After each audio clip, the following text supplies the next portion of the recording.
Virginie Efira était l'invitée du nouveau numéro du God Décrypte, l'interview face cachée ce dimanche 3 décembre sur France 2.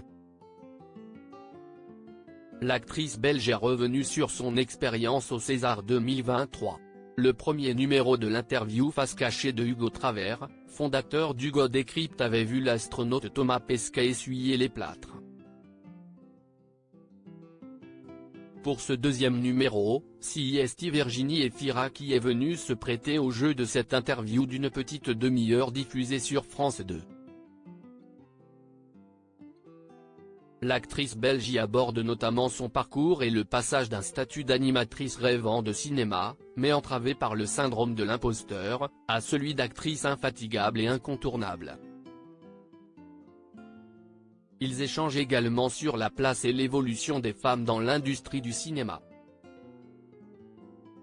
On revient aussi sur la prestation de Virginie Efira au César 2023 comme remettante. Elle y donnait un César d'honneur au réalisateur et producteur américain David Fincher, Seven, Fight Club, aux côtés de Brad Pitt.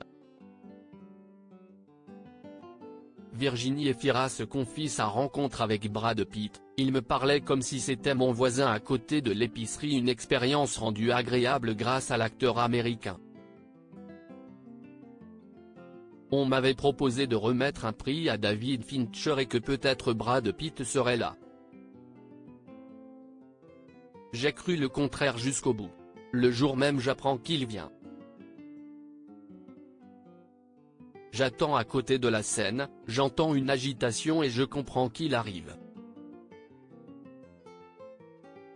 Je me mets un peu loin et finalement pendant que je me fais coiffer j'entends « Virginie, Virginie ?» explique la comédienne. Et d'ajouter « il m'explique que l'on va remettre le prix ensemble. Et il me parlait soit comme si j'étais à Hollywood depuis 1000 ans, soit comme si lui-même habitait le même quartier de Paris que moi, que c'était mon voisin à côté de l'épicerie.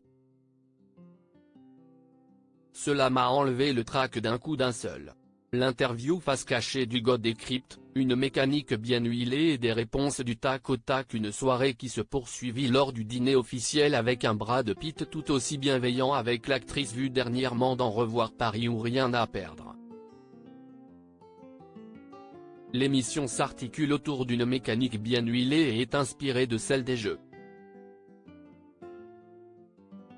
L'interview face cachée affiche un ton à la fois ludique et profond. Sur l'écran d'une table numérique tourne la roue des symboles. Une enveloppe cache le message d'un EAMIE, un 10/10 d'interroge sur les études. Un sablier impose de répondre à un maximum de questions en 60 secondes. Un concept qui donne envie de voir rapidement le troisième épisode proposé par le vidéaste de 26 ans, suivi par plus de 2 millions d'internautes sur les réseaux sociaux et qui propose habituellement ce format sur YouTube.